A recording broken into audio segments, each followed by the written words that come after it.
Hello friends. आज हम लोग डेली टेस्ट नंबर 18 के सॉल्यूशन को डिस्कस करेंगे। टॉपिक है करंट इलेक्ट्रिसिटी। तो पहला क्वेश्चन है, in the circuit on the current flowing through 3 ohm resistor, इसमें से कितना करंट जा रहा है ये आपको बताना है। तो क्या करते हैं, सबसे पहले पता करते हैं कि यहाँ पर कितना करंट जा रहा है।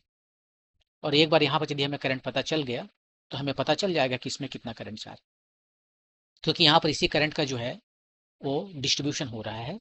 ये कुछ I1 जा रहा है और कुछ इसमें जा रहा है I2।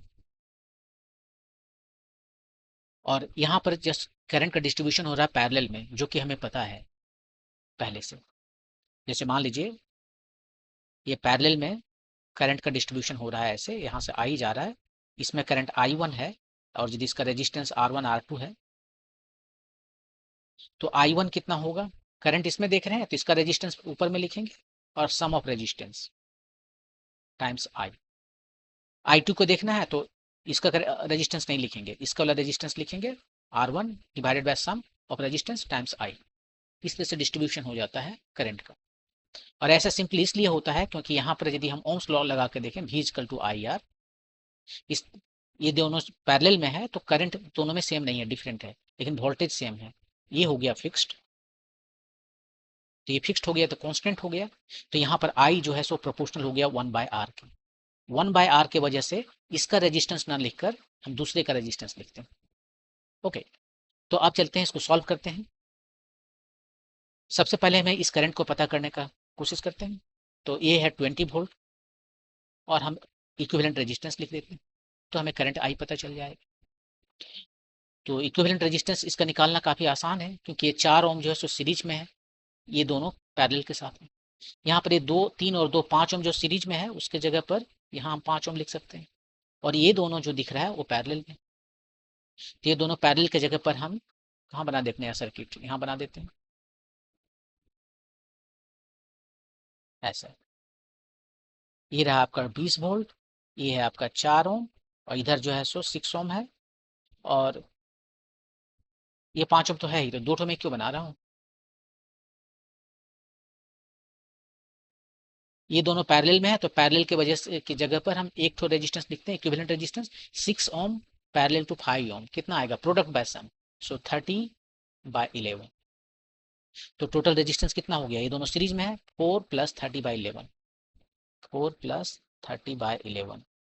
तो ये कितना हो गया, ये 20 × 11 74, ये 11 है, तो ये हो गया 110/37। इतना एम्पियर का करंट है I बैटरी से निकल रहा है। अब इसका रीडिस्ट्रीब्यूशन होना है, कुछ इस ब्रांच में जाएगा कुछ इस ब्रांच में जाएगा।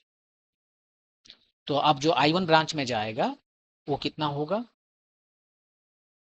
I1 जो ब्रांच में जाएगा उसको कैसे करेंगे, जैसे यहाँ पर बनाए थे, इससे होकर जा रहा है तो इसका रेजिस्टेंस नहीं लेंगे, इसका रेजिस्टेंस लेंगे 6 ओम बाय सम ऑफ दोनों रेजिस्टेंस का। एक ब्रांच में 6 है, दूसरा ब्रांच में 5 है, और जो करंट है I वो वैल्यू यहाँ से लिख देंगे और आपका आंसर आ गया। तो 6/11 टाइम्स ये आपका है कितना, 110/37, तो आ गया ये 60/37। सो समथिंग लाइक 1.62 एम्पियर आना चाहिए। ये आपका आंसर हो गया, ऑप्शन नंबर 2। मैंने जो आंसर की दिया था उसमें शायद गलती से एक को सही दिखा दिया है। ओके, मूव करते हैं नेक्स्ट क्वेश्चन। ये wire of resistance 16 ohm is bent in the form of a square. देखिए ये पहले वायर है, इसका रेजिस्टेंस है टोटल का 16 ओम, इसको बेंट किया गया है और बना दिया गया है एक स्क्वायर। तो हर एक साइड का जो रेजिस्टेंस है वो कितना हो जाएगा, 4 ओम हो जाएगा। क्वेश्चन बोल रहा है कि इसका जो डायगोनल है उसके अबाउट आप बताइए equivalent resistance, effective resistance by equivalent resistance. ये दोनों पॉइंट के अक्रॉस आपको इक्विवेलेंट रेजिस्टेंस बताना है। तो देखिए ये 4 और 4 सीरीज में है, तो ये हो गया इक्विवेलेंट, 8 हो गया एक तरफ और ये भी हो गया 8 एक तरफ, और ये दोनों पैरेलल में है तो उसका हाफ हो जाएगा। पैरेलल में रहता है, यदि आइडेंटिकल है तो हम क्या करते हैं, आइडेंटिकल है तो एक ठो लेते हैं रेजिस्टेंस, और कितना नंबर ऑफ रजिस्टर है, दो ठो है तो उससे डिवाइड कर देते हैं, तो 4 ओम, ये आपका आंसर हो गया। तो ये बहुत ही सिंपल था, 4 ओम।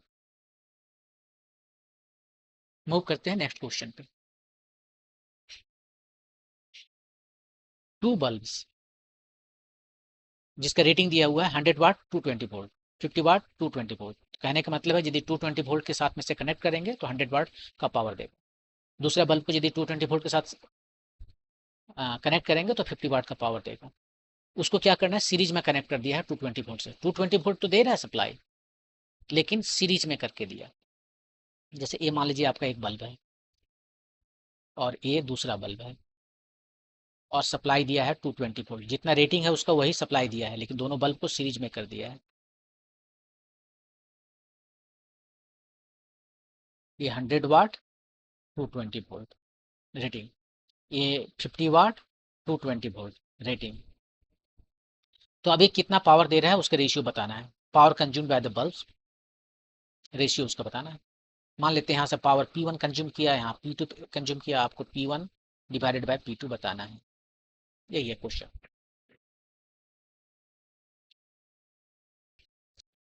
अब P1 और P2 का रेशियो हमें निकालना है, और P1 P2 का रेशियो कितना होगा, P1 P2 कितना होगा। मान लीजिए इसमें से कुछ करंट फ्लो कर रहा है,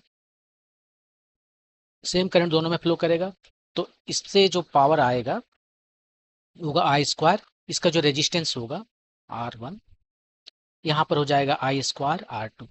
तो ये simply ratio of the resistances होगी। जिसका रेजिस्टेंस ज़्यादा होगा वो ज़्यादा पावर आउटपुट करेगा, जिसका कम होगा वो कम पावर आउटपुट करेगा। अब ये रेजिस्टेंस कैसे निकालें, तो रेजिस्टेंस को हम रेटिंग से निकाल सकते हैं।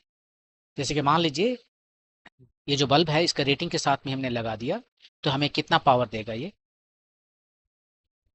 तो जो हमें पावर देगा आ, वो होगा इतना देगा, राइट। इसके अक्रॉस जो वोल्टेज है टाइम्स आर, या फिर आप इसको ऐसे लिख सकते हो, आई आर को लिख सकते हो वी आर बाय, क्या लिख सकते हो, आर, ठीक है, V equal to I R, ठीक है, V R square by R लिख सकते हो। तो यहाँ से रेजिस्टेंस आपको मिल गया V R square by P R, R for rating है। यदि रेटिंग का जो वोल्टेज है उसका स्क्वायर को डिवाइड कर दें हम रेटिंग के पावर से, तो हमें रेजिस्टेंस मिल जाएगा। ऐसा हम इसलिए लिख पा रहे हैं क्योंकि पहले तो आपको ये फार्मूला याद रखना चाहिए कि wattage equal to voltage into ampere.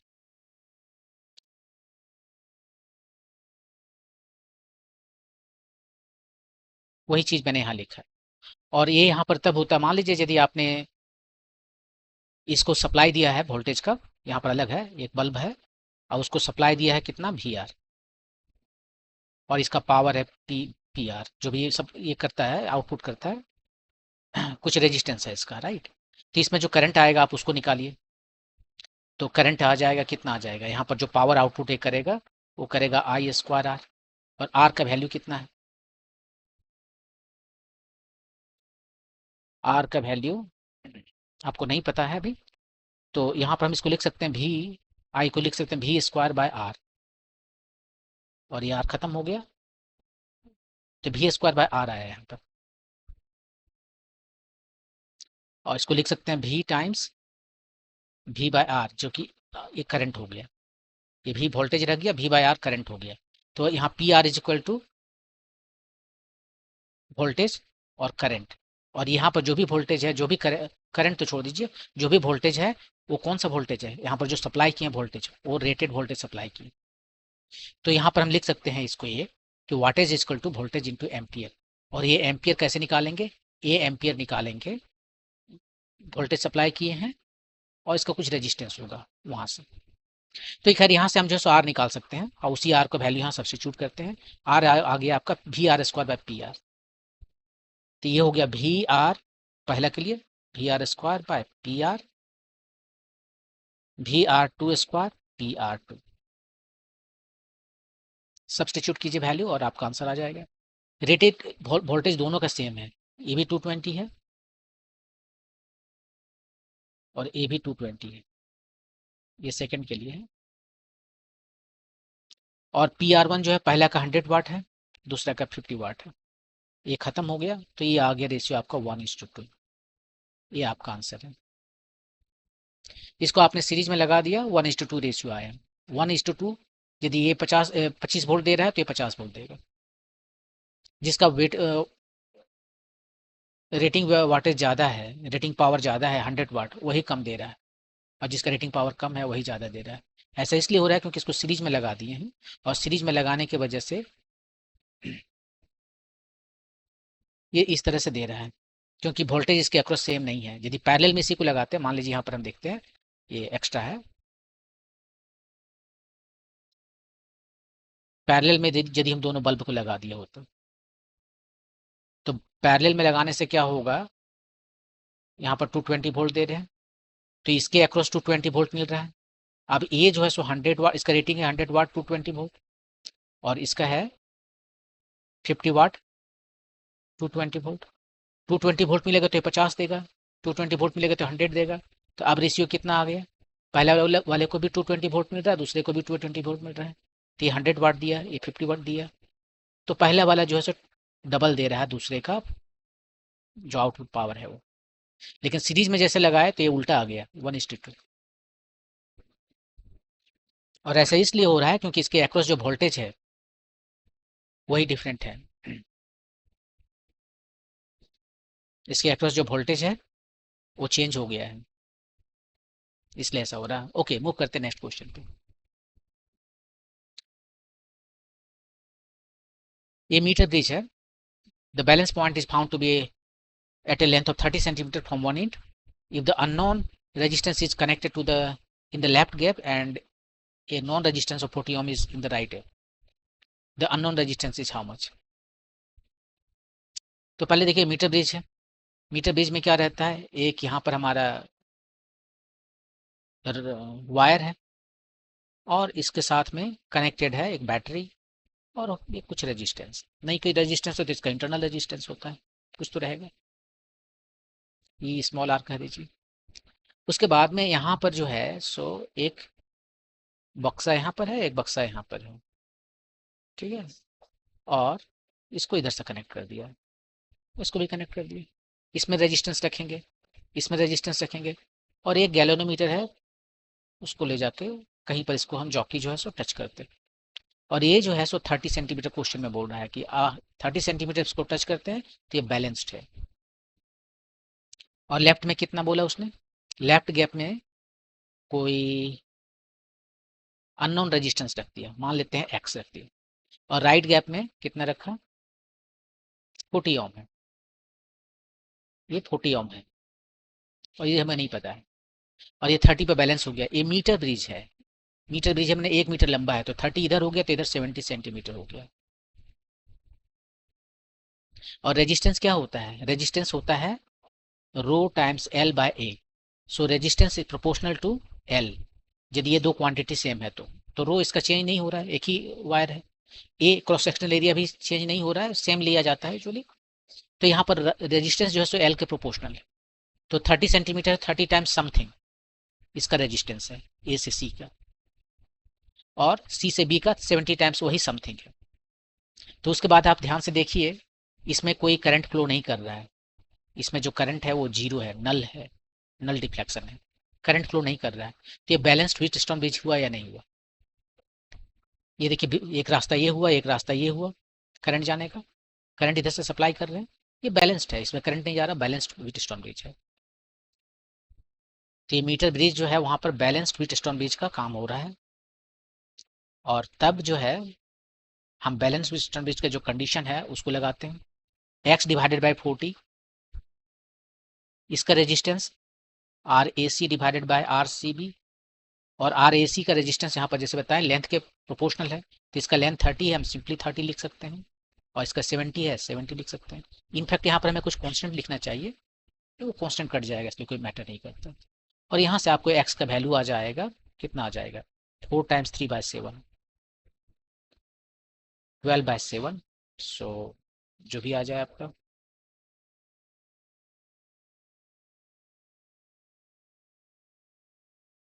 कितना आया, ये 40 रह गया ना, 4 नहीं रहा, 40 रह गया, तो 120/7, तो 7 1 5 17.1 ओम।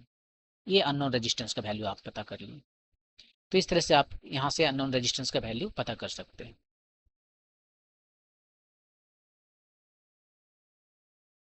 और ऑप्शन नंबर 2।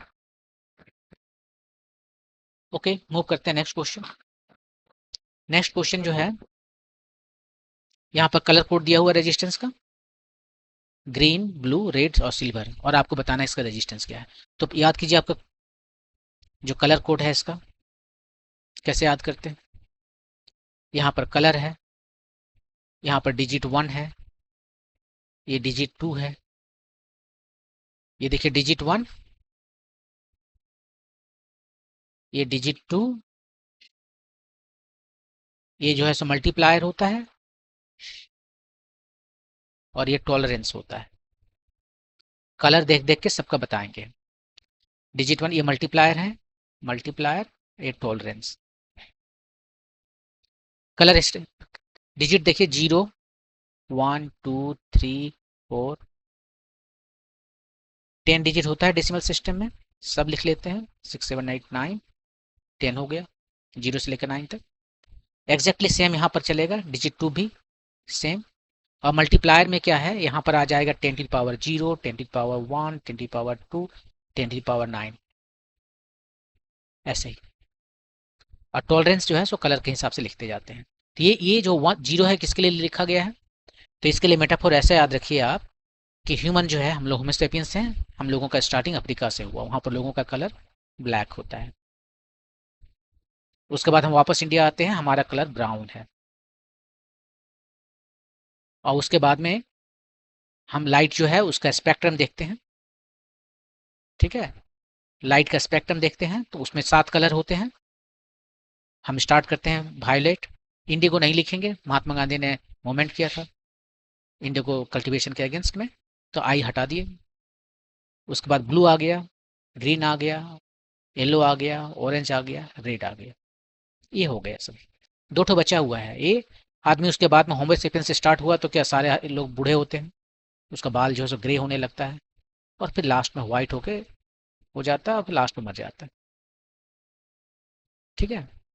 तो ये सारे कलर हमें मिल गए, 0 से लेकर 9 तक जो डिजिट है उसके कोरस्पॉन्डिंग कलर लिख में मिल गया, जो कलर रजिस्टर का कलर कोड है। उसके बाद में इधर जो है 2 ठो और हम लेते हैं। टॉलरेंस देखिए, तो टॉलरेंस सारे का कुछ ना कुछ टॉलरेंस है, लेकिन सब याद रखने की जरूरत नहीं है। जो मेन जो याद रखने का जरूरत है वो है ये ब्राउन का 1%, ये भी उतना इंपॉर्टेंट नहीं है, और रेड का 2%। जो ज़्यादा इंपॉर्टेंट है वो ये है, ये गोल्ड कलर, ये सिल्वर कलर, और ये नो कलर। टॉलरेंस या परसेंटेज देगा, एरर देता है। ये 5% गोल्ड है तो, सिल्वर है तो 10%, और नो कलर है तो 20%। इधर भी कलर है लेकिन उतना याद रखने की जरूरत नहीं। अब इसको देख देख कर आप बताइए कि कितना इसका नंबर आएगा। तो डिजिट 1 में देखिए ग्रीन, ग्रीन ढूंढिए, ग्रीन जो है सो आपका 5 है, ये 5 हो गया। सेकंड में ब्लू है, ब्लू ये वाला जो है उसका भी सेम कलर है, ब्लू जो है ब्लू का हो गया 6 है, 6 है। यहाँ मल्टीप्लायर है, 10 का पावर आएगा, मल्टीप्लायर देखिए कौन सा कलर है, रेड, रेड में जो है सो 0 1 2 2 है। और ये टॉलरेंस है, कौन सा टॉलरेंस दिया, सिल्वर, सिल्वर का 10% है, सिल्वर के लिए 10%। कितना वैल्यू आ गया, 5600, या फिर इसको लिख सकते हैं 5.6 किलो ओम प्लस माइनस 10%। यही वाला ढूंढिए, कहाँ ऑप्शन है आपका, देखिए 5.6 kilowatt kilo ohm plus minus 10%, यही है 5600 जो है। तो यही हो गया आपका answer, option number 1। An electric bulb is rated 60 watt to 20 volt. The resistance of this filament is how much? तो देखिए यहाँ पर हमने बताया था अभी तुरंत कि रेटिंग से आप उसका रेजिस्टेंस निकाल सकते हैं, और इसके लिए आपको जो फॉर्मूला याद रखना है वो है wattage equal to voltage times ampere. और यहाँ पर वोल्टेज जो है सो वी आर लिखेंगे रेटिंग वाला, वाटेज जो है सो ये डब्ल्यू आर लिख रहे हैं, पावर जो दिया हुआ है रेटिंग वाला। और यहाँ पर एम्पियर जो है करंट है, करंट को लिख सकते हैं वोल्टेज टाइम बाय ये resistance G by R, Ohm's law लगा रहे हैं। और यहाँ पर जो वोल्टेज लिखेंगे वो रेटिंग वाला लिखेंगे। ऐसा इसलिए कर पा रहे हैं क्योंकि हमने ये जो बल्ब है उसको ले लिया है और हमने उसी से सप्लाई दिया है जो इसका रेटिंग ये है, उसी से सप्लाई दे दिया। तो इसमें जो करंट जाएगा वो निकाल लीजिए और उसके बाद में ये फार्मूला निकालना है, रेजिस्टेंस निकालना है ना। तो रेजिस्टेंस इसका मान लीजिए आर है, ठीक है, और इसका पावर पी आर है। तो पी आर कितना हो जाएगा, आई स्क्वायर आर, यहीं से आर निकालना है। आई का वैल्यू कितना हो जाएगा, आई देखिए वी आर सप्लाई है और क्या है, वी आर सप्लाई हो गया और रेजिस्टेंस आर है। तो ये आपको आके आ गया V R square by R, और यहाँ से जो है सो आपका फार्मूला आ गया, ये पी आर है।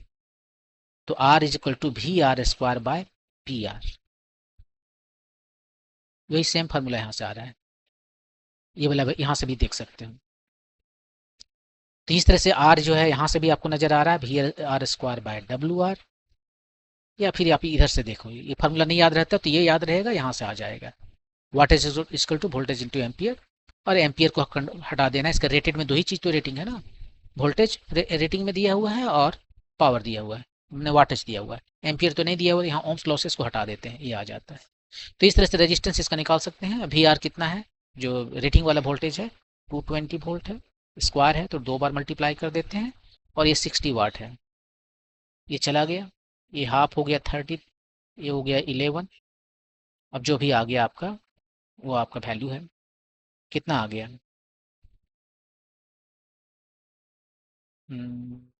ये आ गया लगभग 4। और यहाँ पर जो सब 22 टाइम्स 4 88, 88, सो 880 से थोड़ा कम, 880 से थोड़ा कम कौन सा है, यही है, यही होना चाहिए। मैंने देखिए पूरा कैलकुलेशन नहीं किया, मैंने यहाँ से 3 टाइम्स 4 लिया, थोड़ा मैं ज़्यादा इसको, ये 4 नहीं थोड़ा कम होगा लेकिन 4 लिया हूँ, थोड़ा ज़्यादा लिया हूँ।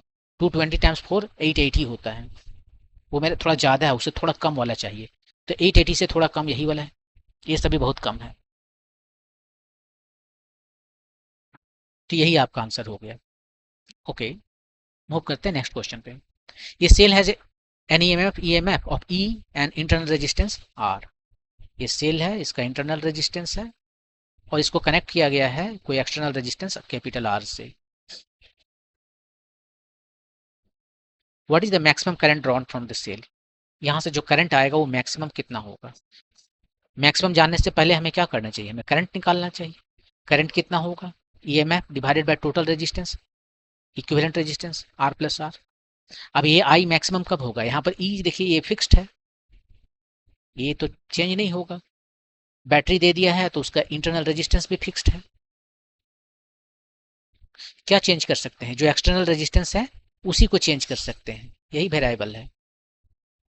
आई इसका वैल्यू हम कितना रखें कि आई मैक्सिमम हो। आई जो है सो मैक्सिमम तब होगा जब ये डिनोमिनेटर में होने की वजह से ये मैक्सिमम ये मिनिमम हो जाए। ये डिनोमिनेटर जितना छोटा होगा क्वोशिएंट उतना बड़ा होगा, तो इसको जो है सो छोटा कर देना है। कितना छोटा कर सकते हैं, आर जो है सो एक रेजिस्टेंस है जो निगेटिव नहीं होता है, मिनिमम 0 हो सकता है, क्योंकि आर जो है उसका वैल्यू 0 या 0 से ज़्यादा ही होगा, तो सबसे छोटा जो 0 वाला ले लिए। तो इस तरह से मैक्सिमम जो करंट इसमें फ्लो करेगा वो होगा ई बाय आर। और ये क्या है, शॉर्ट सर्किट है ना, कोई लोड नहीं दिया, पावर लिया और उसे सर्किट में डाल दिया। शॉर्ट सर्किट, बैटरी लीजिए उसी को कनेक्ट कर दीजिए, शॉर्ट सर्किट वाला है सिचुएशन, तब उसमें मैक्सिमम करंट जाएगा। तो आपका आंसर हो गया ई बाय आर। देखिए इसमें ये 0 तो होगा नहीं, ये मैक्सिमम करंट कैसे होगा, ये तो बिल्कुल नहीं होता। यहाँ पर आपको नजर आ रहा है ये करंट है, तो ये तो आर पर डिपेंड करता है, तो ये भी मैक्सिमम नहीं है, आर को वेरी करना पड़ेगा। और यहाँ पर वही आर ले लिया है, ये आर तो वेरी कर हम चेंज कर सकते हैं, और करंट जो है सो हमेशा डिपेंड करेगा स्मॉल आर पर। तो ये आपका आंसर हुआ। ओके, मूव करता है नेक्स्ट क्वेश्चन पर। ये current of 5 ampere flows through a series combination of 3 resistors 2 ohm 3 ohm, तीन तो है रेजिस्टेंस जो कि सीरीज में है, और इससे होकर जो करंट पास कर रहा है आई, वो है 5 एम्पियर का। इसका रेजिस्टेंस है 2 ओम, इसका है 3 ओम, इसका है 5 ओम। टोटल पोटेंशियल डिफरेंस कितना है वो बताना है। ए बी के बीच में जो पोटेंशियल डिफरेंस है वो भी है, वही भी बताना है। तो यहाँ पर सिंपली ओम्स लॉ लगाएंगे। भी ए बी, जिसको भी बोल रहा है, वो कितना होगा, यहाँ से चले, कुछ यहाँ पर ड्रॉप हुआ आई टाइम्स 2, कुछ यहाँ पर ड्रॉप हुआ टाइम्स 3, कुछ यहाँ पर ड्रॉप हुआ टाइम्स 5। यही डिफरेंस आया, यही ड्रॉप हुआ, यही पोटेंशियल डिफरेंस है। ये हायर पोटेंशियल है, ये लोअर पोटेंशियल है।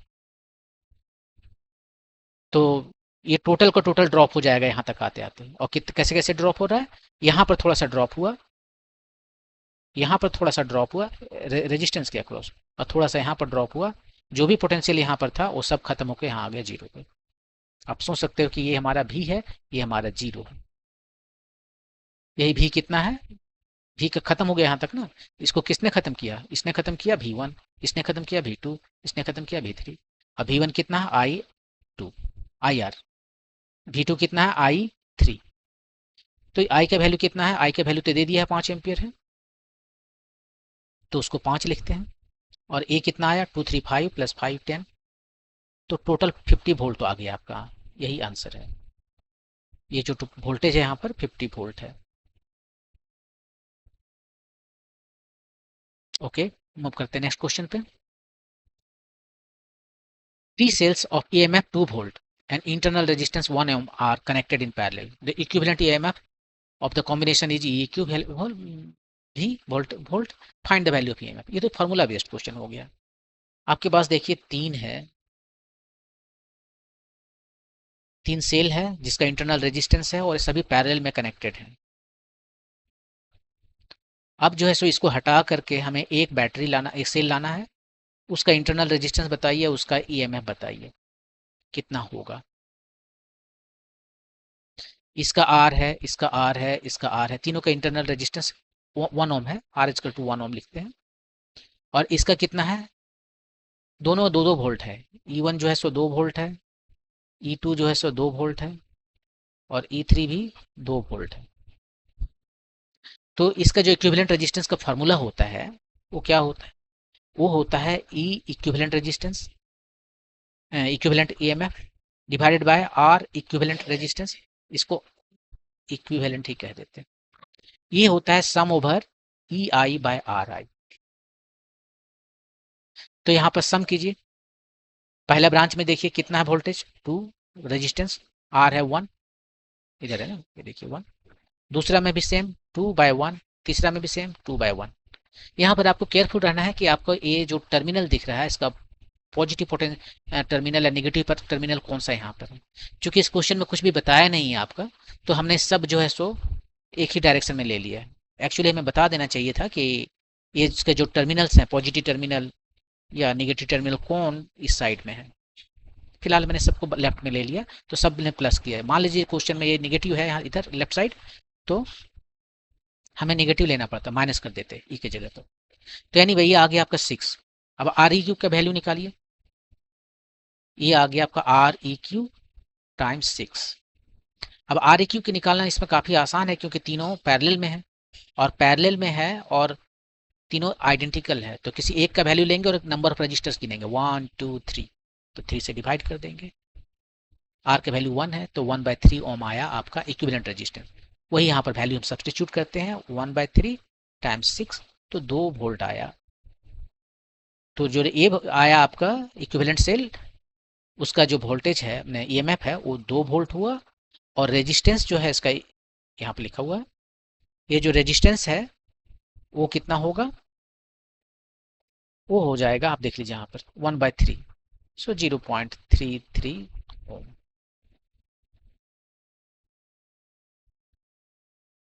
ठीक है, ये रेजिस्टेंस कम हो गया। यदि इसको डायरेक्ट हम किसी लोड के साथ कनेक्ट कर दें तो क्या होगा कि करंट इसमें एक से जितना आएगा, देखिए हर जगह पहले भी 2 वोल्ट था, अब भी 2 वोल्ट है।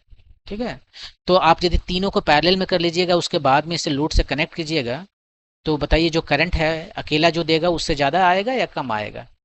ये मान लीजिए हमने 3 ठो ले लिया है और इसका अपना इक्विवेलेंट रेजिस्टेंस है कुछ इंटरनल रेजिस्टेंस, और इसको हमने कनेक्ट कर दिया किसी एक्सटर्नल लोड से। इस लोड में करंट बह रहा है। ये करंट यदि हम अकेला सेल लेते,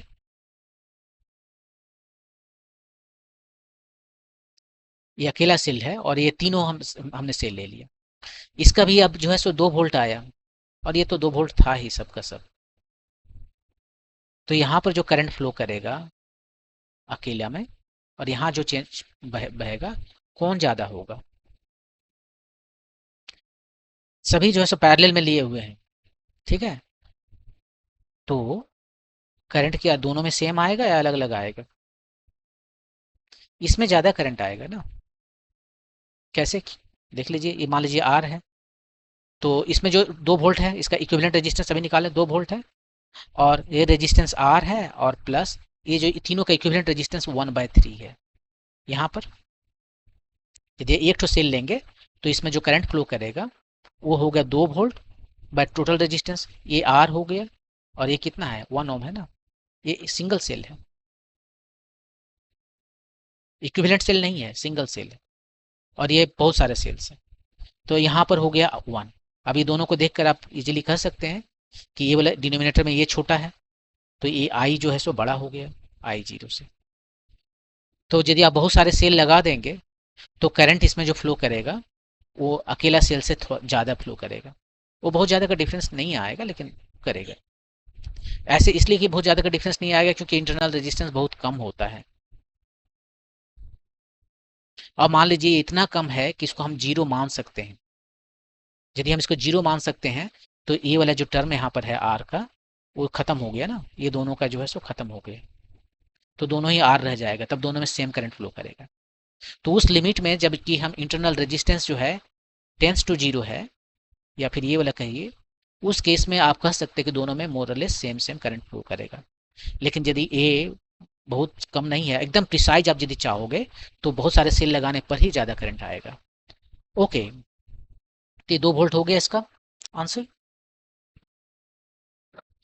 अब मूव करते हैं नेक्स्ट क्वेश्चन पे। लास्ट क्वेश्चन है, एक पोटेंशियोमीटर है, पोटेंशियोमीटर एक्सपेरिमेंट कर रहा है। Cell of 2 EMF is balanced at a length of 500 centimetre.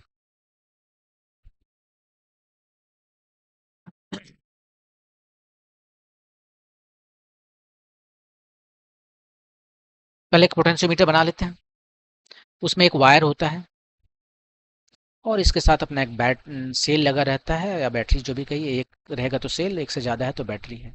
और इधर रेजिस्टेंस लगा देते हैं कुछ, मान लेते हैं इसको स्मॉल आर कहते हैं या आर नॉट कहिए, जो भी कहना हो, और ये बैटरी है।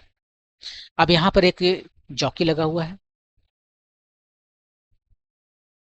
और यहाँ पर आप कुछ ले लीजिए, जैसे बैटरी ले लिए, ये वाला हम ए से कनेक्ट करते हैं और बी इससे कनेक्टेड है।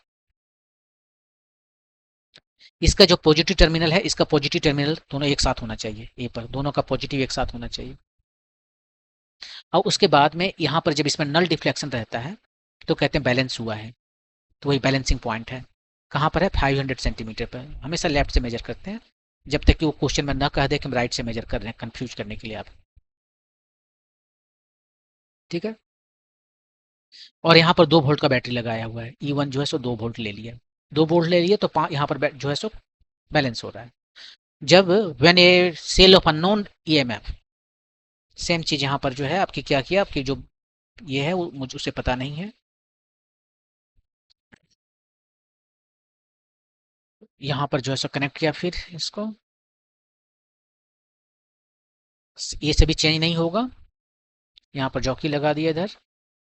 अब जो है सो कुछ दूसरा वैल्यू है यहाँ पर, L2 है, और ये L2 कितना बोला, अब बैलेंस मिला 250 सेंटीमीटर पर। और अब यहाँ पर जो है उसका वैल्यू हमें नहीं पता है, E2 है मान लेते हैं, E2 के वैल्यू पता करना है। तो देखिए यहाँ पर ये बैलेंस क्यों हो रहा है, क्योंकि जो पोटेंशियल डिफरेंस ये दोनों के बीच में है इधर, वही ईएमएफ है इसका, इसलिए इसमें करंट नहीं फ्लो कर रहा है।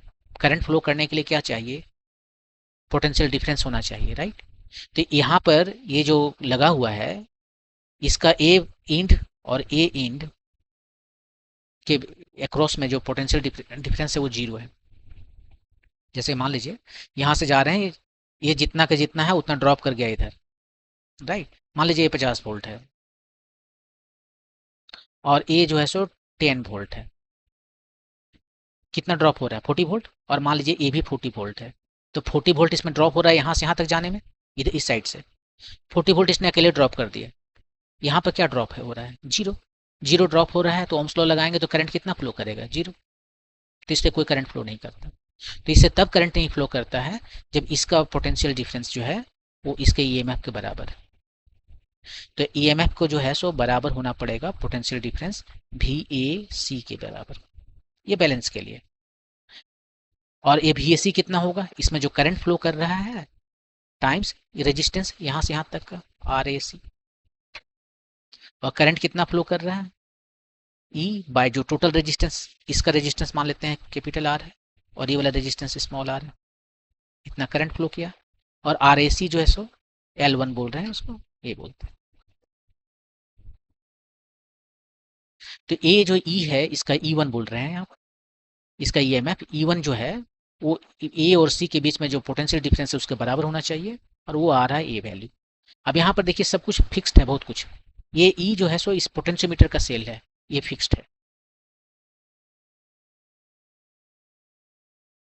ये R स्मॉल r जो है सो इसका सेल है, ये भी फिक्स्ड है। सेल का इंटरनल रेजिस्टेंस। R स्टार का रेजिस्टेंस है वो भी फिक्स्ड है। तो वैरी क्या कर रहा है? केवल L1। तो E1 जो है सो प्रोपोर्शनल है L1 के। तो अब यहाँ पर दो केसेस हैं। पहला केस में E1 है और दूसरा केस में E2 है, दाहिने तरफ के फिगर में दिखाया है यहाँ पर। तो इसका जो EMF है वो प्रोपोर्शनल होता है कितना लेंथ में वो बैलेंस हो रहा है। तो पहला वाला जो बैलेंस हो रहा है L1 में, दूसरा वाला बैलेंस हो रहा है L2 में। यहाँ से आप जो है सो E2 निकालना था आपको। E2 हो गया E1 times L2 bye L1। E1 का वैल्यू दे दिया था उसने, 2 वोल्ट बोला था। L2 के वैल्यू जो है सो कितना है? क्वेश्चन में बोला है L2 जैसे 250 है और L1 500 है। L2 250 और L1 500। तो ये 2 बार में कट गया और ये 2 एक बार में कट गया, तो आपको 1 आ गया। तो 1 वोल्ट आपका आंसर हो गया, 1 वोल्ट। 1 वोल्ट क्या है? 1 वोल्ट आपका आया E2 का वैल्यू, या अननोन यहाँ पर इसने बोला है उसको नाम दिया EM। अब यहाँ केयरफुल रहना है, वो आपसे 4E अननोन का वैल्यू पूछ रहा है। यहाँ आप इसी को आंसर न कर दीजिए। 4E अननोन का वैल्यू पूछ रहा है, 4E2 का वैल्यू पूछ रहा है। E2 ही हमारा E अननोन है। 4 टाइम्स 1, तो आपका आंसर 4 वोल्ट होगा, न कि 1 वोल्ट होगा। तो ये था लास्ट क्वेश्चन, क्वेश्चन नंबर 10।